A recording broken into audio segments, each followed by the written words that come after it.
Throne of Seal Episode 138. Bloodbath in the Demon Camp. A night of carnage unfolds as Long Haochen and the elite assassins of the Assassin Temple launch a daring raid on the Demon Clan camp. Can they eliminate high-ranking demons undetected?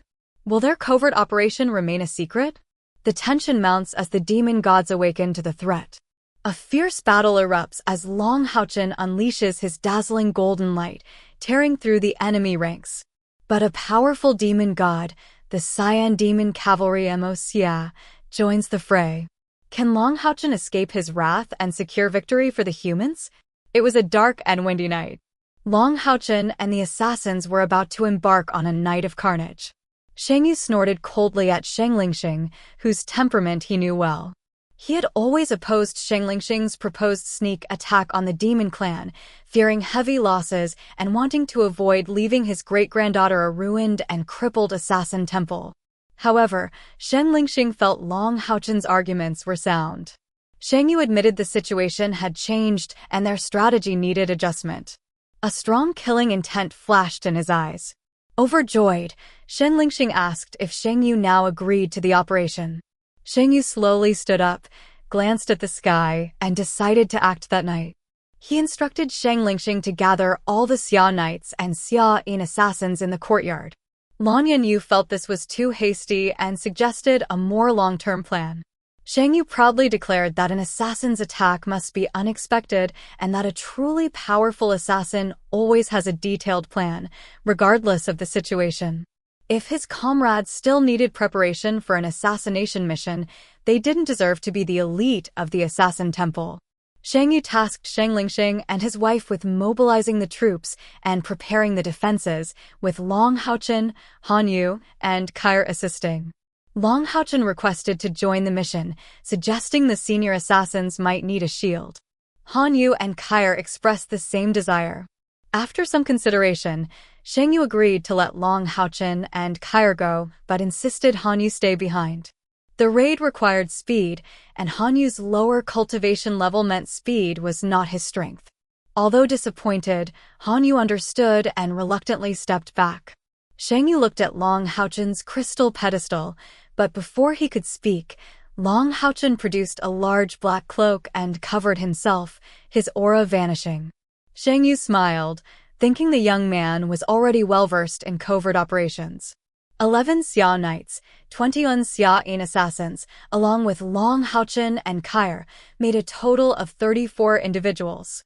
Shang Yu spoke seriously, stating the Demon Clan had been attacking the Demon Hunt Fortress for too long, and it was time for retribution. The purpose of the raid was to eliminate as many high-ranking demons as possible. He emphasized two crucial points. First, no prolonged combat. Everyone must retreat immediately upon the retreat signal, covered by the Xia Knights and assassins.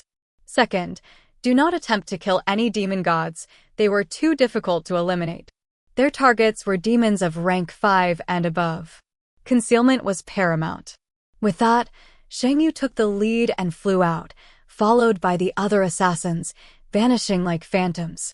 Long Haochen and Kair flew out simultaneously. Before departing, Long Haochen whispered something to Lan Yanyu, then took Kair's hand and followed. Lan Yanyu sighed, remarking that Long Haochen was a good man. Shang Lingxing inquired about the whispered words. Lan Yanyu revealed Long Haochen had vowed that anyone who wished to harm Kair would have to do so over his dead body. Shang Lingxing playfully teased Lan Yanyu, saying the more he saw of his son-in-law, the more he liked him. Lan Yanyu rolled her eyes, reminding him that it was her daughter's choice, not his, and that they had been together since they were 14. Shang Lingxing sighed, expressing his desire to join his grandfather, but acknowledging his duty as commander-in-chief prevented him from abandoning his post. Han Yu also yearned to participate, eager to fight alongside Long Haochen and Kair despite his leadership of the 64th Demon-Slaying Regiment. The distant Demon Clan camp was silent, the light on the western route demon god dim.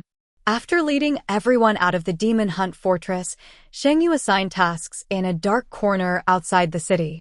He instructed everyone to disperse and fight individually, retreating immediately upon the signal. He stressed the importance of self-preservation while inflicting damage. Staying alive was the greatest contribution. The elite assassins acknowledged Shang Yu's commands with a unique gesture, tapping their foreheads and then making a throat-slitting motion, signifying they would fight with their minds. Shang Yu reminded Long Haochen once more to protect both Kair and himself, then waved his hand. Everyone dispersed and vanished. As Long Haochen had noted, assassins excelled at stealth and assassination, not frontal combat. Under the cover of night, they were in their element, ready to unleash their killing intent. No one dwelled on how much they could achieve. Long Haochen instructed Kair to remain invisible and follow him. She agreed and disappeared. Long Haochen was slower than the assassin temple experts, but he was unhurried. He took a detour, rather than heading directly towards the demon camp. Kair's concern wasn't about killing the enemy, but about Long Haochen. He was the only Night Temple member on this mission. If he didn't perform well, he would be subject to criticism, especially given his previously demonstrated strength. Long Haochen told Kair to be quiet and follow, stating he was about to make a big move. The demon camp remained oblivious to the impending massacre. Almost all of the Assassin Temple experts were involved in the raid. The demons outside the Demon Hunt Fortress were different from those outside the Jade Dragon Pass. The latter consisted mostly of elite demon troops, including the 3 Divine Emperor Legions, demonstrating the superior overall strength of the Night Temple, who also suffered fewer casualties against such elite forces. The number of demons outside the Demon Hunt Fortress far exceeded those at the Jade Dragon Pass, particularly the vast numbers of Twinblade demons. Low-ranking Twinblade demons had limited individual combat power, unable to defeat a trained human male in single combat, but their sheer numbers were overwhelming. The outer perimeter of the demon camp was composed of these low-ranking Twinblade demons. Their low status meant other demons wouldn't consume their corpses, forcing them to resort to cannibalism. Weapons were a luxury in the demon army, unavailable to ordinary Twinblade demons, and even rank 5 Emerald Twinblade demons might not have access to them. The best weapons were sent north to the demon army at the Jade Dragon Pass. Outside the Demon Hunt Fortress, only rank 6 demon cavalry were permitted to be stationed within the camp's barriers. This was why Shang Yu had said that during this raid targeting rank 6 demons, no one needed to ask how to find their targets. They simply had to look for the tents. Anyone housed in a tent couldn't be weak. Vast swathes of Twinblade demons floated silently, like skeletons planted in the ground, oblivious to the invisible figures flitting silently overhead. Shang Yu was puzzled. He didn't know where Long Haochen had gone. He had initially planned to follow and protect Long Haochen and Kair, but after the operation commenced, they had gone off to the side. As commander, Shang Yu couldn't deviate from the plan. He had to follow the other assassins, spreading out into the demon camp. Just as with the Night Temple's surprise attack, the demon camp was almost entirely unguarded. Although the 7 demon god pillars had their energy restrained, they still possessed significant detection capabilities. Coupled with the sheer number of Twinblade demons, the demon commanders were confident that any enemy presence would be detected. They viewed humans as cowardly, believing strong humans wouldn't take such risks. A demon god, with a nearby demon god pillar, had their strength amplified by at least 50%. Beyond the Twinblade demons were stationed various mid- and high-ranking demons. Shang Yu targeted a large tent and, while remaining invisible, ripped open space and entered. The demon camp housed nearly 1 million troops, close to 2 million at its peak. Although there were fewer tents than in the human camp, the total number of demons was substantial. The assassins operated independently, unafraid of encountering one another. 12 demons slept inside the tent, already deep in slumber. The invisible Shang Yu entered, showcasing his impressive skill. Maintaining invisibility while traversing space was an ability not all rank 9 assassins possessed. He observed the 12 demons were divided into 3 groups of 4. The tent was large, and the groups were spaced apart. Even though the opponents were weaker than him, caution was paramount. Attacking while invisible would break his concealment. He needed to eliminate these rank 6 or higher enemies silently and without a trace. No easy feat. The demons inside were lords and wolf demons, ranging from rank 6 to 7 in strength. After a moment of consideration, Shang Yu flashed to the outermost wolf demon. Aware of the wolf demon's keen sense of smell, he couldn't leak any energy lest he be discovered. He stabbed his dagger into the back of the wolf demon's neck, injecting spiritual power into its central nervous system and brain. His spiritual power within the dagger shifted at least 3 times, an advanced technique called triple change in one strike. Following the attack, Shang Yu became visible, but he remained like a part of the darkness, devoid of any aura. He withdrew his dagger without spilling a drop of blood. High-ranking assassins' weapons were coated with poison. Shang Yu's dagger carried ash poison, which cauterized the wound and prevented blood flow, concealing the kill. Only after a certain time would the wolf demon bleed from all 7 orifices. After eliminating 8 wolf demons using this method, one got up and headed towards the tent flap, likely to relieve itself. This type of high-ranking wolf demon possessed strong perception. Upon returning, it would be more alert and might detect the change. Shang Yu didn't act rashly. After the wolf demon exited, he swiftly eliminated the remaining 3 and hid. The returning wolf demon sensed something amiss. As it looked at its companions, Shang Yu struck. Shang Yu collected the wolf demon corpses to prevent their aura from leaking, and because their demon essence could be used for the Demon Island cannon at the Demon Hunt Fortress, which had been silent for a year. If reactivated, they wouldn't fear the Demon Eye warlocks. Similar killings were occurring throughout the demon camp. Each assassin had their own methods, all silent and undetectable. Long Haochen and Kair hid outside the demon camp, observing the activity within but not yet taking action. They were positioned at the outer perimeter of the camp barriers, amongst the mid- and low-ranking demons. Long Haochen's cultivation allowed him to reach this area silently. Kair was puzzled but didn't question him. She trusted him implicitly. His accomplishments with the demon hunting group had earned the complete faith of its members, including the usually worried Kair. Long Haochen activated his spiritual power perception but couldn't detect any of the assassins, marveling at their formidable abilities. He wasn't anxious. The more time that passed, the greater the assassins' harvest. He hoped the calm would hold. With their strength, they could sweep through a tent every minute, killing over 100 powerful demons. Time passed, and the demons remained unaware of the ongoing slaughter. The sounds of breathing gradually diminished within the tents as invisible figures flitted and infiltrated. After more than 10 minutes, Long Haochen became excited.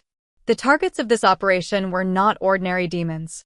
Suddenly, the central demon god pillar among the 7 shining pillars flared brightly. Then, the other 6 followed suit. A shrill howl erupted, alerting the entire demon camp. Dozens of lights burst forth in different directions within the camp. Long Haochen immediately understood the assassins had been discovered. It was time to retreat. After their brilliant bursts, those lights quickly transformed into streaks, becoming invisible and vanishing. The closest streak to Long Haochen and Kair rose into the air and erupted with unparalleled brilliance. A gray light enveloped 4 or 5 demon tents, then the figure vanished. Even after being discovered, the assassins clearly wanted one last prize before leaving. Long Haochen transmitted a message to Kair, outlining their battle plan. Kair immediately agreed. Now Kair understood Long Haochen's plan. Under the combined effects of the howls and bursts of light, the entire demon camp descended into chaos. Countless demons rushed out of their tents, and those on the outer perimeter awoke in shock, frantically searching for any trace of the enemy. However, finding a few dozen people within an army of nearly 1 million was like searching for a needle in a haystack, especially since the top assassin experts were all invisible. At the core of the demon camp, the 7 demon god pillars erupted with brilliant light. The 7 beams instantly merged and swept towards a point between the demon camp and the Demon Hunt Fortress. As expected, several figures silently appeared where the light had passed. After a brief pause, they fled towards the Demon Hunt Fortress. Beams of light shot out from the demon camp, pursuing the airborne figures. Simultaneously, Each of the 7 demon god pillars emitted a bright light. 2 chased the escaping figures, while the other 5 flew in different directions within the camp, their light reflecting off the demon god pillars as they swept across the area, searching for the invisible assassins. Observing this, Long Haochen inwardly sighed at the demon's power. The 7 demon gods had reacted swiftly, and he feared the assassin temple would suffer losses in this raid, hoping they wouldn't be too heavy. He had initially planned to wait, but the current situation forced him to act early. Long Haochen quietly stood up and scanned his surroundings, divine light flickering in his eyes. He suddenly leaped into the air. A brilliant golden light erupted, transforming into a dazzling golden radiance that spread in all directions, Sword Star Nebula. A large expanse of golden light, accompanied by sharp whistling sounds and a rich aura of light, crashed into the demon camp. This attack prioritized a wide area of effect, destroying numerous tents. Most of the demons inside had already rushed out, fully focused on defending against the attack. After launching this attack, Long Haochen paused briefly in the air, then turned and fled. Sprinting across the ground, golden light shone from ripples of light in his right hand. He continuously unleashed the skill, thousands of golden rays pouring into the area where the mid- and low-ranking demons were camped. Wherever he passed, demons suffered. Rank 5 demons had no chance of survival against his demon extermination flash attacks, especially with the added amplification of ripples of light. A golden figure charged towards the edge of the demon camp with astonishing speed. Wherever he passed, golden light splashed and dozens of mid- and low-ranking demons fell. Demon extermination flash possessed formidable power. With Long Haochen's current cultivation, even rank 6 demons might not withstand it. The demons blocking his path were instantly turned into bloody sieves. No one could delay him. A large group of powerful demons chased after him, but Long Haochen was too fast. A rank 8 cultivator sprinting on the ground was not something ordinary demons could catch. The feeling of carnage was exhilarating. Long Haochen's merit point soared, each strike earning him hundreds, even thousands. He also occasionally unleashed Sword Star Nebula, harvesting even more demon lives. However, after charging into the Twin-Blade demon ranks, his merit gains decreased. 10 Twin-Blade demons only equated to 1 merit point. Someone like Long Haochen, single-handedly charging into the demon camp and causing such carnage, was unprecedented. Such an attack-and-escape tactic was practically impossible. Of the 5 demon gods flying in different directions within the camp, the closest to Long Haochen was the demon god radiating intense cyan light. He locked onto Long Haochen's escape route and accelerated his aerial pursuit. The powerful demons on the ground stopped chasing, believing Long Haochen couldn't escape the demon god. Long Haochen was indeed fleeing, but he was also aware of what was happening behind him. He could feel the increasing pressure from the sky, but continued to frantically slaughter the surrounding demon army. Just as he was about to enter the Twin-Blade demon camp, he abruptly changed direction, continuing to charge through the mid- and low-ranking demon camps. He was certain he had gained at least 100,000 merit points during his previous charge. Such an opportunity came only once, and he naturally wanted to harvest more. Unbeknownst to anyone, as Long Haochen rampaged through the demon camp, a hidden figure in the sky constantly followed him, also keeping an eye on the pursuing Cyan figure. Finally, the Cyan demon cavalry, MOCA, caught up. A piercing cyan light descended from the sky, heading straight for Long Haochen. The cyan light was incredibly fast, expanding in the air with black flames burning on its outer layer. Like a bluish-black meteor, it hurtled towards him. Just as it was about to hit, a golden light flashed on Long Haochen's body, and golden flames erupted from his back. With astonishing speed, he charged forward, carving a bloody path through the mid- and low-ranking demons. He charged 200 meters and evaded the attack. A violent roar resounded from the ground as bluish-black flames engulfed a 30-meter diameter area. Some of the demons who hadn't been killed by Long Haochen were reduced to ashes. The Cyan demon cavalry, MOCA, appeared. He looked very human, riding a cyan horse, standing over 2 meters tall and handsome. Both he and his horse exuded a demonic air, his red eyes appearing even more eerie against the cyan backdrop. He wore cyan armor, and his horse had a cyan spear hanging from its saddle. He was ranked 70th among the 72 demon gods and, along with the flame lion demon in Luoxian and the strange bull demon Sai, were old adversaries of the demon hunt fortress, having always been responsible for guarding this place. When the demon god emperor launched the holy war, due to their ranking, they were stripped of their highest command positions, though they still held high status within the demon camp. The demon gods had discovered the Assassin Temple's sneak attack through subtle clues, as the Assassin Temple experts couldn't completely cover their tracks. After more than 10 minutes of carnage, over 1,000 rank 6 and above demons had been eliminated. Demons were living beings who breathed, and after death, their breathing ceased. The Assassin Temple experts moved from the outside inwards, and the tents where breathing had stopped were relatively concentrated on the outer edges. The 7 demon gods had been constantly monitoring the activity within the demon camp through the demon god pillars, even while cultivating or sleeping. Please give us a like and subscribe, fellow Taoists.